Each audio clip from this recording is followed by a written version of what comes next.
Problem দেখা যায় কি, ফরজ নামাজ পড়ে সুন্নাতকে পরিত্যাগ করে দেয়। আছে না নাই? আছে না নাই? আছে। মুনাজাত বেদাত, ঠিক আছে, ভালো কথা। আলাসের ছেলেদের, যুবকদের, তরুণদের, আমাদের বাবাদের সবার মন খুব ভালো, খুব দ্রুত হককে অ্যাকসেপ্ট করতে পারে। মুনাজাত বেদাত বলে দিয়েছে, আমরা তুলে দিয়েছে, আর মুনাজাত তারা করবে না, মেরে ফেললেও করে না। কিন্তু নামাজ শেষে যে দোয়া জিকির আজকাল গুলো আছে, এগুলোকে আস্তে আস্তে তুলে দিচ্ছে মনে হচ্ছে।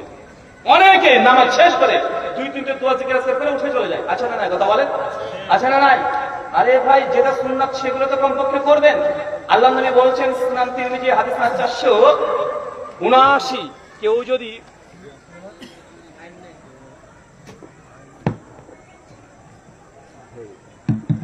কেউ যদি প্রতিদিন জোহরে 12 রাকাত নামাজ পড়ে, কত রাকাত? 12 রাকাত। জোহরের আগে 4, জোহরের নামাজের পরে 4, আর জোহরের মূল নামাজ 4, টোটাল কয় রাকাত নামাজ? 12 রাকাত।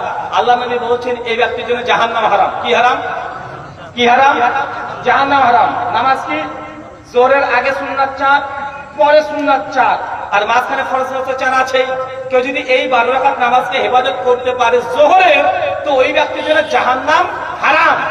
অনেক ক্ষেত্রে আমরা দেখি যে সুন্নাতের পুরো আমাদের অবজ্ঞা আছে, মানে সুন্নাতের কোনো সমস্যা নেই, না পড়লেও হবে, না পড়লেও হবে বলে আপনি সুন্নাতকে পরিত্যাগ করে দিচ্ছেন। অথচ সুন্নাত নামাজ নবীর ইত্তেবা করার কারণে আল্লাহ এত এত ফজিলত দিয়েছে। আরে ফরজ নামাজ এটা পড়তে হবে, এটা না পড়লে কাফের হয়ে যাবেন। আর সুন্নাত নামাজ কি জন্য? সুন্নাত নামাজ আপনার আমলকে মজবুত করার জন্য, আপনার আমল থেকে ওই আমলটাকে সুপারলেটিভ করার জন্য। সুন্নাত নামাজ দিয়ে বা সুন্নাত বা নফল ইবাদত দিয়ে আপনি যেন জান্নাতের আরো মাকাম উঁচু হতে পারে, এই জন্য আপনাকে এইগুলো করতে হয়। আরে আপনি যখন যে কোনো ফরজ ইবাদত করছেন, আরে ওটা না করলে তো আপনি কাফের, ওটা না করলে তো আপনি মোদি, বুঝেননি মনে হয়? ওটা না করলে কি আপনি ইসলামের যে বিধানগুলো আছে, নামাজ, হজ, যাকাত, কালেমা, এটা যদি আপনি না করেন, আপনি কি? আপনি মোদি আর যোগী? কোন পার্থক্য আছে নাকি? পার্থক্য তো নাই। কিন্তু এগুলো করে আপনি মুসলমান হচ্ছেন, কিন্তু মুসলমান হওয়ার পরে নাম্বারিং 100তে 100 নিতে হবে, 100তে 34 পেয়ে পাস করলে তো হবে না। 100তে 34 পেয়ে পাস করতে চাইলে আপনি নামাজ 5 ওয়াক্ত করে সেটা বললে যথেষ্ট হয়ে গেল, অন্তত পাস করে যাবেন। কিন্তু আপনি যদি মনে করেন না না না না না, নবীর সঙ্গে জান্নাতে থাকতে চাই, সিদ্দিক আবু বকরের সঙ্গে প্রতিবেশী হতে চাই, ওমর ইবনুল খাত্তাবের সঙ্গে থাকতে চাই, ইমাম বুখারী রাহিমাহুল্লাহ যে মর্যাদা সলিহিন ওই সব ব্যক্তিদের সঙ্গে থাকতে চাই।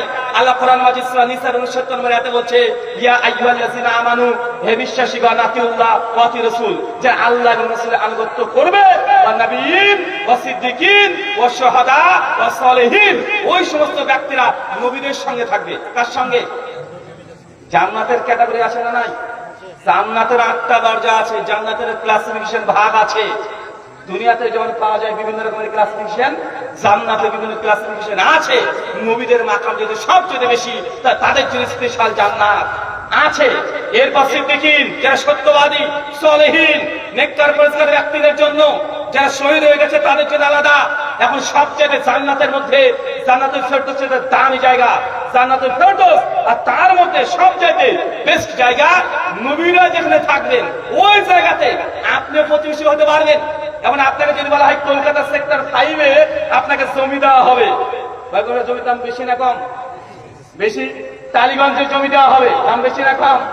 আপনাদের এই অঞ্চলের জমি আর কলকাতার টালিগঞ্জের জমির দাম কম বেশি আছে না নাই? জান্নাতে আল্লাহ সুবহানাহু ওয়া তাআলা নবীদের সঙ্গে যে জান্নাতে থাকবেন, তার মানে আপনাকে কি হিসাব বুঝাতে হবে যে সেই জায়গাটা কত দামি হতে পারে, সেই জায়গাটা কত সুন্দর হতে পারে। আর সবচেয়ে বড় কথা, যে নবীকে না দেখে বিশ্বাস করেছেন, না দেখে ঈমান এনেছেন, না দেখে জানের চেয়ে বেশি ভালোবেসেছেন, সকাল বিকাল সেই নবীর সঙ্গে আপনার সাক্ষাৎ হয়, তার যে জান্নাতে সালাম দিতে পারেন, তার সঙ্গে যদি আপনি উঠা বসা করতে পারেন, ঘোরাঘুরি করতে পারেন, ভাই বলেন তো কত মজা লাগবে। এখনই যদি বলি যে অমিতাভ বচ্চনের বাড়ির পেছনে, সালমান খানের বাড়ির পেছনে, কিং খান, শাহরুখ খানের বাড়ির পেছনে আপনাকে একটা জমি দেওয়া হবে, আপনি কি করবেন? কি করবেন? মানে সব জমি বিক্রি করে হলো করে কে কিনবেন? কিনবেন না? কিনবেন কি কিনবেন না? কারণ দুনিয়াতে যাকে আপনি ভালোবাসেন, তাকে দেখার জন্য আপনি 200 কিলোমিটার 400 কিলোমিটার ছুটে চলে যান, যে তাকে একসঙ্গে দেখবো, তার সাথে ছবি তুলবো। আর তাকে যদি বলে আপনি যে ব্যক্তিকে এত ভালোবাসেন, পছন্দ করেন, আরে তার বাড়িতে আপনাকে এক গোলামিত্ব বলতে হবে, আপনি তাতেও রাজি হয়ে যাবেন। আছে না না এমন পাগল? আছে না নাই যে নায়ক কিয়া করে এত